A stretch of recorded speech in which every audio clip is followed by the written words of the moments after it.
Since 1887, the Overseas Examinations Commission has been a standard bearer in the administering of assessments which would see takers moving to the next level. The Commission also provides attending services such as supervisors and invigilators, document certification, and digital papers. All these services were executed in a building that has stood the test of time.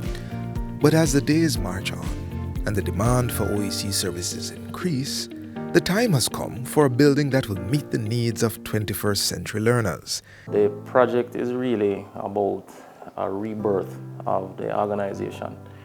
The architectural style you're talking about really, I think, refers to the old structure that is being replaced, and to some extent the existing head office, which is kind of the front part of the building.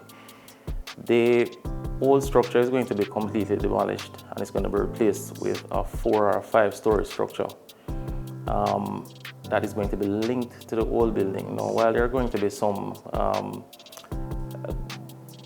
functionality that perhaps looks the same, from an ergonomic perspective, it's not really so much about maintaining the architectural history of the entire complex. It's now about modernizing and actually improving on how the space is used. I believe construction should start sometime in around May, June, the latest, and it's slated to finish before the tail end of 2025. There's going to be, I think perhaps maybe a first in Jamaica, virtual reality and augmented reality lab, which really kind of enhances how the younger generation will be able to look at technology, to perhaps touch and feel it, not necessarily in a real way, but it gives more exposure in a digital world than they currently have access to. You're going to have more labs, there are going to be virtual classrooms, there's going to be actually a space reserved on the building for the CXC Secretariat. But it's really an expansion and modernization of the facilities and the spaces that are currently available for use. So it's about enhancing the existing operations and doing a lot more than is currently being done, with a major focus on digital transformation. Most persons would know about Professor Neville Ying. He was board chairman for some 25 years. And since then we've had Mr. Brian Bennett Easy, and it was fortuitous that he became chairman when he did, because he's from I like to say he's from cyberspace.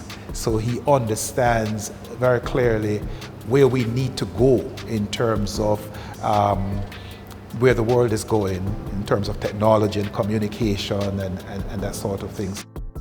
We have to have very secure facilities. We have to have our vaults, and we have to have cameras, and we have to make sure that papers do not get into the hands of persons in the public before the exams are written. So that's a huge responsibility, and I have to commend the staff of the OEC over the years, because they have to interact with these papers, and we have to rely heavily on their integrity to ensure that the papers are preserved, and that when the papers are opened on the day of the examination or the days of the examination, that nobody had previously seen these questions. So kudos to the staff over the years.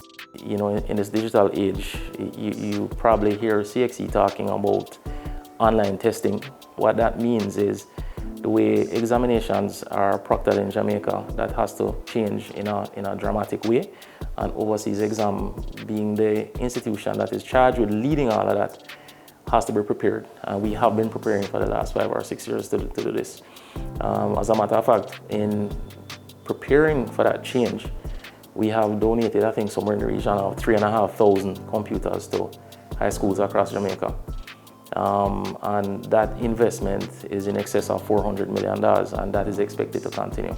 After more than 135 years of service, the Overseas Examinations Commission remains true to its mission of providing educational services with integrity, reliability, innovation, and efficiency.